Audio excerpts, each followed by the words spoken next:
আসসালামু আলাইকুম। অনেকদিন পরে একটি ছোট্ট একটি ভিডিও নিয়ে আসলাম স্যানিটারির কাজ। এটা শুধু হয়েছিল একটা বাথরুম, একটি গোসলখানা, আর সবচেয়ে বড় কথা হলো এটা টিনের চালের উপর ফিটিং করা হয়েছে।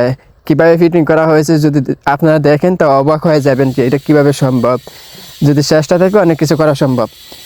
প্রথমত আমরা মাপ নিলাম, মাপ নেওয়ার পরে আমরা এখানে কনসিল কাটা শুরু করে দিলাম। কনসিলটা কাটতে সবচেয়ে বড় সমস্যা হয়, কারণ স্যানিটারি কাজের মধ্যে সবচেয়ে কষ্টের কাজ হলো কনসিল কাটা, হলো সবচেয়ে কঠিন কাজ। কারণ যেভাবে ধুলা উড়ে, যে স্যানিটারি কাজ যখন সার মেশিন দিয়ে কাটা হয় ইটগুলো, তখন যেভাবে ধুলা উড়ে তখন আমাদের অনেক সমস্যা হয়, তারপরও কাটতে হয়। দেখুন চতুর্দিকে কাটার পরে এখানে ইটগুলো সরিয়ে এখন স্যানিটারি কাজগুলো আবার ঠিকভাবে বসানো হয়েছে।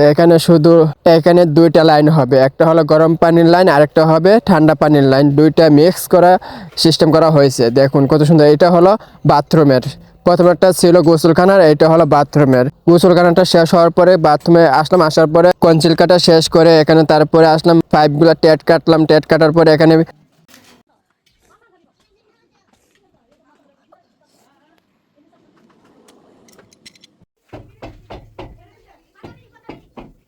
ফিটিং করলাম। দেখেন উপর দিয়ে লাইনটা আনা হয়েছে, কারণ উপর দিয়ে লাইনটা আনার কারণ হলো পানি গরম করার জন্য উপর দিয়ে আনা হয়েছে, তার জন্য। তো এখানে দেখেন মেস করা হইলো, হওয়ার পরে এখানে কাজ শেষ কমপ্লিট করা হয়েছে। হওয়ার পরে তারপরে চলে যাব বাহিরে উপরে দেখতে পারবেন যে টিন চালের উপর কিভাবে দিয়েছি। প্রথমত এখানে উপর একটা টি আছে, টির কারণে আমরা বাইরে দিয়ে আগে কাজটা শেষ করে দিতেছি। প্রথমে আপনাদেরকে বলছিলাম উপরে যেভাবে ফিটিং করা হয়েছে দেখলে আপনারা অবাক হয়ে যাবেন, তাই জন্য বাইরে পুরোপুরিভাবে কাজ শেষ করে তারপর উপরে উঠলাম। দেখেন টিন চালের উপরে এখানে আবার সিমেন্ট দিয়ে ডালাই করা হয়েছে, যে এক ফিনিশিং। উপর দিয়ে তো উঁচা আর নিচে দিয়ে তো ডালো, তার জন্য ফিনিশিং আনার জন্য ডালাই দিয়েছে। তাই জন্য মাপ ঠিকভাবে নিতে পারবো না দিকে নিচে দিয়ে কাজ শেষ করে উপরে এসেছি। আসার পরে তখন মাপ নিলাম টির থেকে, তারপরে এখানে ফিটিং করা হলো। ফিটিং করা হওয়ার পরে দেখুন কীরকমভাবে এটা টিন চালের মধ্যে করা সিস্টেম হয়েছে। কারণ আপনার পরিকল্পনা থাকলে এখান থেকেও চেষ্টা করতে পারবেন। কারণ পুরোপুরি সব কিছু শেষ করার পরে তারপরে চলে গেলাম কাপড় ধোয়ার স্ট্যান্ডটা ইয়ার জন্য ডিল করা হয়েছে। ডিল করা হওয়ার পরে এখানে আবার ফ্লাগ মারা হয়েছে,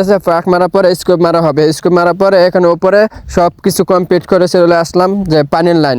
এখানে পানির লাইন দেওয়া হইলো। হওয়ার পরে যেখান থেকে পানি এসেছে সেই জায়গাটা অনেক ডালু ছিল, নিচে ছিল, সেখান থেকে 4 ইঞ্চি পাইপ দিয়ে আমরা উঁচু করছি 2 ফুট। তো এখানে উঁচু করার পরে এখানে আসলাম, ভিডিওটা করা হয় নাই। তো সম্পূর্ণ কাজ শেষ করার পরে এখানে সবগুলা ফিটিং করা হইতেছে। ট্যাপগুলা ঝর্ণা তো মিক্স করা, কারণ আপনি বলছেন গরম ঠান্ডা মিক্স করা হয়েছে। তো ট্যাপগুলো শেষ করার পরে পুরোপুরি এখানে গরম ঠান্ডা পানি, গরম বাড়িবে আর এখানটা ঠান্ডা উঠবো এরকম। পুরো এটা বাথরুমের কাজও শেষ। তো সবগুলা কাজ শেষ করে দিলাম।